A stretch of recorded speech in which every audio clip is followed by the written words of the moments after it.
इंतजार में बैठे अभ्यर्थियों को बड़ा झटका लग सकता है इस खबर के बाद। 32,700 शिक्षकों की नियुक्ति के लिए हाई कोर्ट पहुंचा शिक्षा विभाग। शिक्षा विभाग के इस बड़े कदम के बाद छठे चरण की बहाली प्रक्रिया लटक गई और 7वें चरण के इंतजार में बैठे अभ्यर्थियों को लंबा इंतजार करना पड़ सकता है। जैसा कि आपको पता है कि शुक्रवार के रोज सचिवालय का बड़ा घेराव किया माध्यमिक उच्च माध्यमिक के छठे चरण के अभ्यर्थियों ने। कई अभ्यर्थियों को पुलिस ने हिरासत में भी लिया। अभ्यर्थी हाई कोर्ट के निर्देश से तो सहमत है, पर शिक्षा विभाग के कछुए की चाल से नाराज है। सरकारी उच्च अधिकारी बैठकर मलाई काटने में व्यस्त है और आम अभ्यर्थी सड़क पर त्राही तराई है।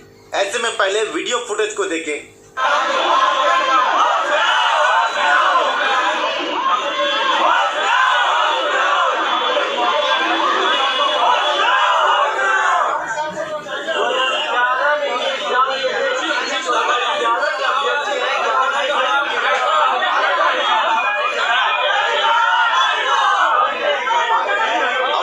उच्च अधिकारी और शिक्षा मंत्री को होश में लाने की कोशिश कर रहे थे, पर बेहोशी का आलम यह है कि जो कार्य 10 दिन में होना चाहिए अब उसे 6 महीना लगने से कोई नहीं रोक सकता। अखबार की खबर 32,700 शिक्षकों के नियुक्ति के लिए हाई कोर्ट पहुंचा शिक्षा विभाग। जबकि आप समझिए कि हाई कोर्ट के जो निर्देश है, अगर आम अभ्यर्थियों से आवेदन भी लिया जाए तो 15 दिन में आवेदन की प्रक्रिया समाप्त हो सकती है और 1 महीने के भीतर काउंसलिंग भी समाप्त होकर के नियुक्ति पत्र मिल सकता है आम अभ्यर्थियों। पर सरकार इसे लंबा खींचना चाहती है।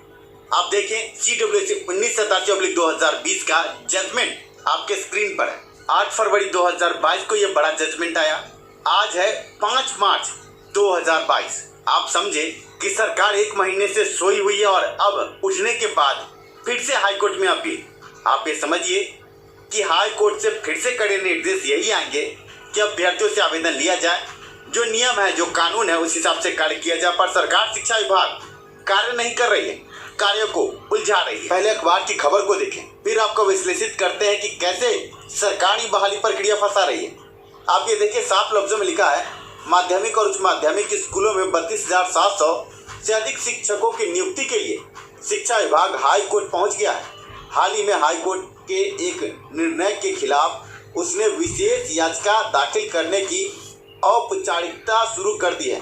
शिक्षा विभाग को विशेष पुनर्विचार याचिका दाखिल करने के लिए विधि विभाग ने अनुमति भी दी है।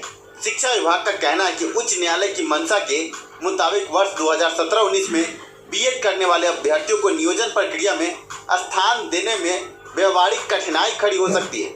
हालांकि उच्च न्यायालय ने हाल ही में आदेश दिया कि ऐसे अभ्यर्थी जिसका STT रिजल्ट 2013 में प्रकाशित हुआ है, उन्होंने बीएड 2017-19 में की है, उन्हें भी नियोजन प्रक्रिया में योग्य मानते हुए आवेदन का मौका दिया जाए। इसमें पहले 2011 में स्टेट उत्तीर्ण और 16-18 में बीएड धारकों को भी नियोजन प्रक्रिया में मौका दिया गया था। हाई कोर्ट का यह आदेश पृथ्वी एवं अन्य बनाम राज्य सरकार एवं अन्य समरूप याचिका के संदर्भ में आया था। इस आदेश के बाद विभाग ने माध्यमिक उच्च माध्यमिक स्कूलों के लिए चल रही शिक्षक नियोजन प्रक्रिया तत्काल स्थगित कर दी थी। यह नियोजन प्रक्रिया उस समय स्थगित हुई जब 17 और 18 फरवरी को नियुक्ति पत्र बांटा जाना था। ऐसे में आप समझिए कि 8 फरवरी 2022 को यह बड़ा जजमेंट आया और 14 फरवरी को शिक्षा मंत्री एक प्रेस कॉन्फ्रेंस करते हैं और बहाली प्रक्रिया को स्थगित करते हैं। सरकार शिक्षा विभाग कछुए की चाल से चलती है। 8 से लेकर आज 5 मार्च हो गया, 1 महीना होने को है। सरकार अभी फिर से पुनः विचार याचिका ही दायर कर रही। इस बीच अगर सरकार चाहती तो पुनः आवेदन 15 दिन का समय देकर भी पुनः आवेदन अगर ले लिया जाता तो लगभग सभी अभ्यर्थियों ने आवेदन कर रखा है। कुछ ही अभ्यर्थी हैं जिन्होंने आवेदन नहीं किया है। ऐसे में देखने सोचने वाली बात यह है कि सरकार शिक्षा विभाग पर हाई कोर्ट ने छोड़ रखा है कि आप चाहें तो जिन अभ्यर्थियों ने सिर्फ याचिका किया है उनसे या अन्य अभ्यर्थियों से आवेदन ले सकते हैं। इस पर सरकार शिक्षा विभाग को फैसला लेना है, पर सरकार शिक्षा विभाग हाई कोर्ट के कंधे पर रख के बंदूक चलाती है। आम अभ्यर्थी ये भली भांति जानते हैं कि हाई कोर्ट झुकने वाला नहीं है। ऐसे में पुनः आवेदन की प्रक्रिया होगी तो सरकार विलंब क्यों कर रही है? यह विलंब सीधे तौर पर 7वें चरण की बहाली को टालने के लिए। सीधे तौर पर सरकार शिक्षा विभाग की मंशा ही नहीं है कि बहाली प्रक्रिया पूर्ण हो। आप ये समझिए कि 8 फरवरी से 5 मार्च 1 महीने का समय सरकार के पास था। सरकार अगर इस बीच में चाहती तो 80% अभ्यर्थियों ने आवेदन कर रखा है, मात्र 20% अभ्यर्थी आवेदन से वंचित हैं। ऐसे में आम अभ्यर्थियों से आवेदन लेना कोई बड़ी बात नहीं थी। अब पुनः विचार याचिका दायर की गई है, पर जिस तरह का केस है यह पुनः विचार याचिका कहीं भी खड़ी नहीं उतरेगी और आगे पुनः आवेदन की प्रक्रिया में ही सरकार शिक्षा विभाग को जाना है। जब 80% अभ्यर्थियों ने आवेदन कर रखा है तो ये तामझाम क्यों, ये देरी क्यों? और जितनी देरी छठे चरण की बहाली पूर्ण करने में होगी उतनी ही देरी 7वें चरण के शेड्यूल निकालने में होगी। आपको बता दें कि कल हमने इस संबंध में अपर मुख्य सचिव और शिक्षा के निदेशकों से बातचीत की। उन्होंने साफ लफ्जों में कहा कि जब तक छठे चरण की बहाली पूर्ण नहीं होगी 7वें के संबंध में हम कुछ नहीं कह सकते। ऐसे में आप समझिए कि ये जो मुद्दा है, बहाली फंस रही है, 7वें चरण की बहाली में विलंब होगा और जिम्मेवार सिर्फ शिक्षा विभाग है, क्योंकि शिक्षा विभाग कछुए की चाल से आगे बढ़ रही है। आम अभ्यर्थियों का कहना है कि हाई कोर्ट ने कहीं से रोक नहीं लगाई। हाई कोर्ट का कहना है कि विभाग इस पर विचार करे, आगे मौका दे, और मौका देना भी कोई बड़ी बात नहीं है। आप ये समझिए, माध्यमिक उच्च माध्यमिक के 32,700 सीटों में से 24,000 सीट सीधे तौर पर खाली हैं। अभ्यर्थी ही नहीं मिले आगे आवेदन करने को। ऐसे में आप ये समझिए कि सीटें पूर्ण रूप से रिक्त हैं और आगे ऐसे में जितना विलंब छठे चरण की बहाली में होगा उतना ही विलंब 7वें चरण के शेड्यूल में।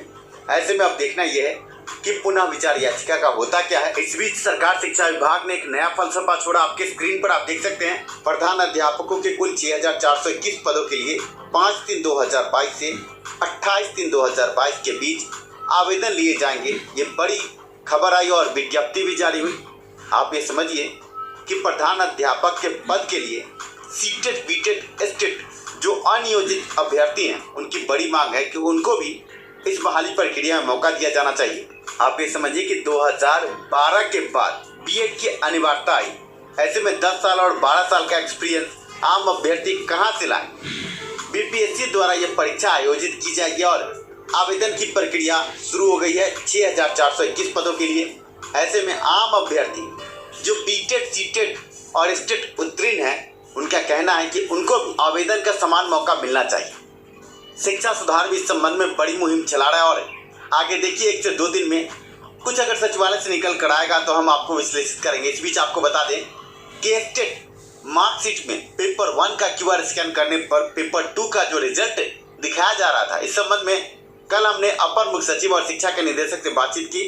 उन्होंने कहा कि 10 दिन के भीतर BSEB इस पर कार्य करेगा और ये समस्या जो अभी आ रही है इस समस्या का समाधान निकाला जा रहा है। जहां तक बात एस्टेट प्रमाण पत्र, एडमिट कार्ड देखकर देने की बात है, ऐसे में आपको बता दें कि जब सभी अभ्यर्थियों को प्रमाण पत्र प्राप्त हो जाएगा, इसके बाद बचे हुए प्रमाण पत्रों पर विचार सरकार शिक्षा विभाग